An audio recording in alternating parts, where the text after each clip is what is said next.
పక్షపాతాలు నేర్పితే ఊహించుకుంటేనే భయంకరంగా ఉంటుంది. మత విద్వేషాలు రెచ్చగొడితే ఊహించుకుంటేనే భయంకరంగా లేదా? అందువల్ల ఇవన్నీ వణుకు పుట్టిస్తున్న భయాలు. ఆ మాటలు చెప్పి నేను మీ ఏఐకి దూరంగా ఉండండి అని చెప్పి నేను చెప్పడంలే. ఈ భయాలను పోగొట్టే విధంగా ఆ ఏఐని అదుపులో చేసుకొని మనము ముందుకు వెళ్లాల్సి ఉంది. ఇవన్నీ ఉద్యోగాలది ఒక్కొక్క ఆందోళన అయితే నా మనసులో ఇంకొక ఆందోళన ఉంది. ఏఐ వస్తే ఎక్కువ వావి వరుసలు మర్చిపోతారేమో అని భయం నాకు. వావి వరుసలు మర్చిపోతారేమో, ఎప్పుడు ఎవరు ఏం చేస్తారో తెలియదు. నీలాగా ఇంకొకటి రావచ్చు ఇంట్లోకి, తప్పుడు పని చేసి ఇంకొక మనిషిగా మారిపోవచ్చు. నువ్వు చేస్తున్నట్టు కనిపించవచ్చు, వినిపించవచ్చు. దీనికి పరిష్కార మార్గం ఏమిటి? దీన్ని నైతిక పద్ధతుల్లో విలువలతో కూడిన సాంప్రదాయబద్ధంగా ఏఐని ఎలా ఉపయోగించాలి, ఇది మన ముందున్నట్టు సవాల్ ఇవ్వాలి. ప్రధానమంత్రి గారు కూడా దాని గురించి ప్రస్తావించారు. ప్రధానమంత్రి గారు కానీ లేదా మన ముఖ్యమంత్రిగా ఉన్న చంద్రబాబు నాయుడు గారు కానీ ఏఐ రంగంలో ఉన్న వాళ్ళందరూ కూడా, ఈవెన్ సుందర పిచాయ్ గారు కూడా మాట్లాడారు నిన్న. వీళ్ళందరికీ కూడా దీనిపైన మరింత దృష్టి పెట్టాల్సి ఉంది. లేకపోతే అది ఒక మహాభూతమై సమాజాన్ని సంక్షిప్త మార్గంలోకి తీసుకెళ్తుందేమో అని చెప్పి నేను ఆలోచన వస్తే భయం కలుగుతుంది. ఎందుకైనా మీకు అనుమానం కలిగింది, వేడి వెంకయ్యనాయుడు గారు మీరు ఇంత భయపెడుతున్నారు ఎందుకు? నేను భయపడడం లేదు, నేను భయపడుతున్న మాట వాస్తవమే. అయ్యా, భయం ఇతరు కలగకుండా మార్గం చూడండి అని చెప్తున్నాను. ఈ సోషల్ మీడియా వచ్చింది, బాగుంటుంది అనుకున్నారు అందరూ. ఇప్పుడు సోషల్ మీడియా కాస్త యాంటీ సోషల్ మీడియాగా తయారైంది. ఏదంటే అది పెట్టేస్తున్నారు. హెడ్డింగ్ చూస్తారు, మీరు చూడండి, యూట్యూబ్ చూస్తారు, హెడ్డింగ్ చాలా ఆకర్షణ ఉంటుంది, లోపల చూస్తే అదే ఉండదు. పైన పటారం లోన లోటారం అని ఒక సామెత ఉంది. అలాగే పైన హెడ్డింగ్లో ఒకటి ఉంటుంది, లోపల అదేమి లేదు.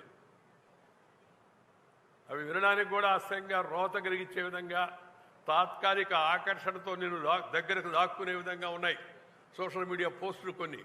కానీ లోపలికి వెళితే దాంట్లో పసలేదు, లేదా దాంట్లో ద్వేషం కలిగించే మీడియా పోస్టులు పెడుతున్నారు. దాంతోపాటు రాజకీయ నాయకులు ఇప్పుడు సోషల్ మీడియాలో ప్రవేశించారు. వావి వరుసలు మాని అన్ని రకాలంటే తప్పుడు ఆరోపణలు చేసుకుంటూ ఉన్నారు. ఆ భాష కూడా వినడానికి అసహ్యంగా వాసన చూడడానికి కబ్బు కొట్టే విధంగా కొందరు మాట్లాడుతున్నారు నాయకులని చెప్పుకునేవాళ్ళు. ఈ సోషల్ మీడియా దాన్ని ప్రచారం చేస్తుంది విస్తృతంగా. వాళ్ళు ఇటన్నారని వీళ్ళు ఇటన్నారని వాళ్ళు ప్రచారం చేస్తున్నారు. ఈ ప్రభావం సమాజం మీద, పిల్లల మీద, లేత మనసుల మీద ఎలా పడుతుందనే విషయాన్ని గురించి వాళ్ళు ఆలోచిస్తున్నట్టుగా అనిపించడం లేదు. వాడి నాయకులేనా అనిపిస్తుంటుంది ఒక్కోసారి కొంతమంది గురించి. నేను ఏ పార్టీ గురించి మాట్లాడానో, నేను ఇప్పుడు పార్టీలో లేను, పార్టీల గురించి నాకు పట్టదు. కానీ పార్టీలు వ్యవహరిస్తున్న తీరు మాత్రం ఇవాళ ఆందోళన కలుగుతుంది. చట్టసభల్లో, పార్లమెంట్లో, అసెంబ్లీలో, బహిరంగ సమావేశాల్లో, టీవీ కాన్ఫరెన్సుల్లో కొంతమంది మాట్లాడుతున్న మాటలు వాళ్ళకి అర్థమవుతున్నాయా ముందని నాకు డౌట్. వాళ్ళు ఏం మాట్లాడుతున్నారో వాళ్ళకి తెలుస్తూ ఉందా? సమాజంలో వస్తున్న వికృత ధోరణులు, ఆఖరికి దేవుడితో కూడా, దైవ ప్రసాదంలో కూడా కల్తీ జరిగింది. దానికి ఎవరు బాధ్యులు, ఏంది, ఏం కలిపారా, ఆ వివరాల్లో నేను పోవడంలే. అసలు కల్తీ జరిగిందనే విషయాన్ని జీర్ణించుకోవడం భగవంతుడి విషయంలో. అంతకన్నా పాపాత్మ ఇంకేముంటుంది? అంతకన్నా ఇంకేముంటుంది? ఈ విపరీత ధోరణులు ఇవన్నీ ఈ యొక్క సోషల్ మీడియా కారణంగా మరింత ప్రచారం అవుతున్నాయి, మరింత చర్చనీయాంశం అవుతున్నాయి. వీటికి దూరంగా దీన్ని ఎలా అదుపు చేయాలి, కేంద్రము, రాష్ట్ర ప్రభుత్వాలు, సమాజంలో ఉన్న పెద్దలందరూ ఆలోచించి ఈ సోషల్ మీడియాను ఎలా ఒక పద్ధతిలో నడిపే విధంగా చూడాలని దానికి కావాల్సిన మార్గదర్శకాలు రూపొందించాలి. అవసరమైతే చట్టాలు కూడా సవరించాలి. నాకు ఆ భయమేమి లేదు. మీరు అంటారా? భయపడ్డం ఎందుకు? సమాజ హితాన్ని కోరేవాడు, భవిష్యత్తు గురించి మాట్లాడేవాడు, నా ముందున్న నా పిల్లలు, కుమార్తెలు, కుమారులు, మనవళ్ళు, మనవరాళ్ళు, భవిష్యత్తు తరమంతా కూడా ఇంకా భవ్యంగా, సుఖంగా, సంతోషంగా, ఆరోగ్యంగా జీవించాలనేది నా కోరిక. మనందరి కోరిక కూడా అది. అందుకని ఇలాంటి ఈ దుర్వ్యవసనాలు ఈ సోషల్ మీడియాని మిస్యూజ్ చేయడం కూడా ఒక దుర్వ్యవసనం. దుర్వ్యవసనం అంటే చెడు అలవాటు. ఒకవైపు బానిసత్వం నుంచి బయట రావాలా, రెండోది ఈ చెడు అలవాటుకు దూరంగా ఉండాలా. దానికి తోడు సామాజికంగా మనం ఇవాళ డ్రగ్స్ ఫినాన్స్ చూస్తున్నాం. డ్రగ్స్ అన్ని దగ్గర ప్రవేశిస్తున్నాయి, విద్యాలయాల దగ్గర కూడా ఇంకా వస్తూ ఉన్నాయని చెప్పని ఇలాంటి ఆందోళన వస్తున్నాయి. అందుకని సమాజాన్ని సరైన దిశలో నడిపించవలసిన బాధ్యత సీనియర్స్ పైన, పెద్దల పైన, కాస్త విజ్ఞానము ఉన్న వాళ్ళపైన, కాస్త వికాసాన్ని గురించి పనిచేసే వాళ్ళపైన మరింతగా ఆధారపడి ఉందని సందర్భంగా నేను మనవి చేస్తున్నాను. ఈ కృత్రిమ మేధస్సు వస్తే అది దాని తలుపులు తెరిచింది, అదృష్టానికి కూడా బాటలు వేస్తుందని ప్రధానమంత్రి గారు చెప్పారు. కానీ దాంతోపాటు కొన్ని ఆందోళన కూడా వ్యక్తపరిచాడు ఆయన. దానికి కొన్ని మార్గదర్శకాలు, ఆ మార్గదర్శకాలు అనేవి చట్టం కాదు, ఆయన మంచి ఆలోచనలు అవి. దీన్ని ఎలా అదుపు చేద్దామో, రాబోయే రోజుల్లో ఎలా దాని ప్రభావం ఏ విధంగా ఉండిపోతుంది, దాన్ని అరికట్టేది ఎట్టా. ఇంతకుముందు పాత రోజులు అనేవాళ్ళు కదా శాప విముక్తి ఏమిటని. దాని గురించి అందరం ఆలోచించాల్సిన అవసరం ఎంతో ఉంది. ఉద్యోగాలు పోతామనే భయం ఉంది, దాన్ని ఎలా దూరం చేయాలా. టిక్కెట్ల జారీ, వాటి తనిఖీ, బస్సు, రైలు conductor, railway signal, traffic police officers, stenographers, టైపిస్టులు, tourist guides, translators, lab technicians, bank tellers, private tutors, ఈ ఉద్యోగాలన్నీ పోతాయి అని అనుమానంగా ఉంది. ఈ అనుమానం ఎలా కొన్ని ఉదాహరణ చెప్పాను నేను. వీటన్నిటి ఎలా ఈ వైట్ కాలర్కు సంబంధించిన యొక్క చాలా పనులు స్వయం సంచాలకులు అవుతాయని చెప్పని మైక్రోసాఫ్ట్ CEO గారు చెప్పారు. బాగా మేధావి అని చెప్పినటువంటి వాళ్ళు. వీటన్నిటి గురించి సమాజము, పెద్దలు, చదువుకున్న వాళ్ళు, సమాజానికి మార్గదర్శనం చేసేవాళ్ళు, రాజకీయాల్లో మాత్రమే వదిలేయకుండా, అన్ని రాజకీయ నాయకులకు మాత్రమే వదిలేయకుండా సమాజం కూడా ఎప్పటికప్పుడు స్పందించాలి. మంచి మాటలు చెప్పాలా. చెడు మాటలు చెప్పేవాళ్ళేమో ధైర్యంగా చెప్తున్నారు అగ్రెసివ్గా, ప్రోగ్రెసివ్గా థింక్ చేసేవాళ్ళేమో ఎందుకని మనకెందుకు అనవసరంగా దాని మీద వాళ్ళ జోలికి పోతే మనకేమన్నా అవుతుందేమో. ఆ మధ్య కొంతమంది చెప్పారు కదా, బూతులు విపరీతంగా మాట్లాడుతున్నారు పోయిన ఎలక్షన్ల ముందు. ఈ బూతులు మాట్లాడే గురించి అందరికి బాధ ఉంది, కానీ ఎవరు వాళ్ళ గురించి ఏం మాట్లాడాలి. నేను ఒకరోజు ఒక అడిగింది, సార్ ఈ బూతులు మాట్లాడే ఏం చేయాలి సార్ అని. మీ చేతిలోనే ఉందమ్మా అని చెప్పా. మా చేతిలో ఏముంది సార్, వాళ్ళ జోలికి మేము పోతే ఇంకేమైనా ఉందా అంది. ఏమి లేదు, బూతులు మాట్లాడేవాళ్ళకి బూతులో సమాధానం చెప్పు అని చెప్పాను. ఆ పోలింగ్ బూత్లోకి వెళ్ళి నొక్కు, బటన్ నొక్కు, ఫినిష్ అయిపోతారండి. అయిపోయారు.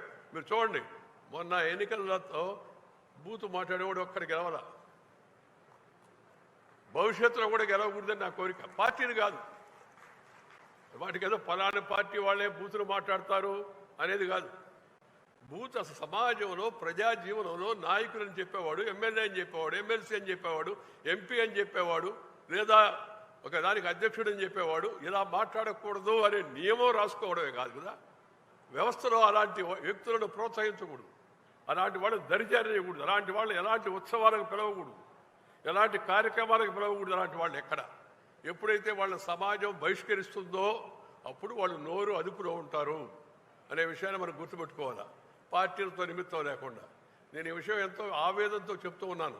ఒకప్పుడు మన సంస్కృతి, మన సభ్యత, మన సాంప్రదాయం, మన పద్ధతులు, మన పండితులు, మన మహానుభావులు ఎంతోమంది ఉన్నారు. వాళ్ళందరి గురించి ప్రపంచం ఎంత గొప్పగా చెప్పుకునేది. మన ఋషులు, మన రాజర్షులు, మన రామాయణం, మన మహాభారతం, మన భగవద్గీత లాంటి యొక్క అద్భుతమైన కావ్యాలు మతానికి సంబంధించినవి కావు. చాలామంది తెలవక మాడుతుంటారు. నేను మొన్న ఎక్కడో చెప్పా, అసలు పాఠ్య పుస్తకాలు రామాయణం, భారతం మళ్ళా తిరిగి పాఠ్యాంశంగా చేయాలి, పిల్లలు నేర్చుకోవాలి, అవన్నీ కూడా తప్పనిసరిగా అని చెప్పంటే ఎవరో సార్ అలా అంటే సరే. రామాయణం ఒకరికి సంబంధించింది కాదు, మానవాళికి సంబంధించింది రామాయణం. అందరికీ నీతులు నేర్పించింది. శ్రీరామచంద్రుడు దేవుడు అది ఆయన చెప్పలేదు, నేను దేవుడిని చెప్పాడా. ఏకపత్యవృతుడు, సత్యవాక్ పరిపాలకుడు, పితృవాక్ పరిపాలకుడు, ఆదర్శ రాజ్యాన్ని అవినీతికి, అతి పనులకు, అకృత్యాలకు, అకార్యాలకు తావులేని యొక్క మంచి రాజ్యం రామరాజ్యం అని చెప్పని మహాత్మా గాంధీ గారు చెప్పారు. అంటే రాముడిని ఎంత గొప్పవాడని చెప్పడం కోసం ఉదాహరణ మాత్రం చెప్తాను మీకు. సో అలాంటి పుస్తకాలు చదివేట్టుగా చూడాలి. పంచతంత్రము పాత రోజుల్లో మనందరికీ చదివేవాళ్ళం. పాత రోజుల్లో వచ్చే ఏమైనా బాలమిత్ర, చందమామ కూడా ఎంతో మనకి నీతి వాక్యాలు నేర్పేవి. అవన్నీ కనుమరుగవుతూ ఉన్నాయి, కొత్త కొత్తవి వస్తున్నాయి ఇప్పుడంతా కూడా. వీటి గురించి ఆలోచించి సమాజము తిరిగి సరైన మార్గంలో ఉండడానికి ఒకవైపు విద్యా విధానం ప్రోత్సహించాల్సిన అవసరం ఉంది, మరొక వైపు మనము మన జీవితంలో పెద్దలు, కుటుంబంలో పెద్దలుగా ఉన్న వాళ్ళందరూ కూడా మనం వాటి గురించి జాగ్రత్త తీసుకోవాల్సి ఉంది. పరిపాలనలో ఉన్నవాళ్ళు ఏఐ ప్రభావం దుష్ప్రభావం మన మీద పడకుండా మనం రక్షించుకునే విధంగా కావలసిన యొక్క మార్గదర్శకాలను కేవలం మామూలుగా కాకుండా రియల్ డైరెక్టివ్స్గా అంటే చట్టబద్ధంగా వాటిని చేస్తే అప్పుడు కొంత ఈ భయం తగ్గేటికి అవకాశం ఉంది. దీన్ని ఎదుర్కోవాలా. అలా అని భయపడి దూరంగా ఉంటామా? భయపడి ఈ రోడ్లోకి పోతే విజయవాడలో యాక్సిడెంట్ అవుతుందని ఇంట్లో తలపేసుకుని కూర్చుంటే ఏమవుతుంది? అసాధ్యం కాదు. వీటికి మార్గాలు ఏమిటి, దీనికి ప్రత్యామ్నాయాలు ఏమిటి, వీటిని సరిదిద్దే ప్రయత్నాలు ఏమిటనే విషయం పైన మేధావులు, ఆలోచన పరులు, మేధావులు అంటే ఎవరు చెప్తారు సార్ మేధావులు ఇప్పుడు మారిపోయారు సార్, మేధావులు కాస్త మేధావులుగా మారిపోయారు. మేధావులు అంటే ఆవుకి మేత వేస్తే నెమరేసుకుంటూ ఉంటుంది. అప్పుడు అలా ఉండకూడదు. మేధావులు నోరిప్పాలి. మేధావులు సమాజం కోసం అవసరమైనప్పుడు బయటకు రావాలి, అవసరమైనప్పుడు ఉద్యమించాలి. 4 మాటలు చెప్పి ఇతరులు తప్పు చేస్తుంటే తప్పు చేస్తున్న వాళ్ళని ఖండించాలా. వాళ్ళ జోలికి పోతే మనకేమవుతుందని భయపడాల్సిన అవసరం ఉండకూడదు. మేధస్సుకు విజ్ఞతకు అదేమాత్రం కూడా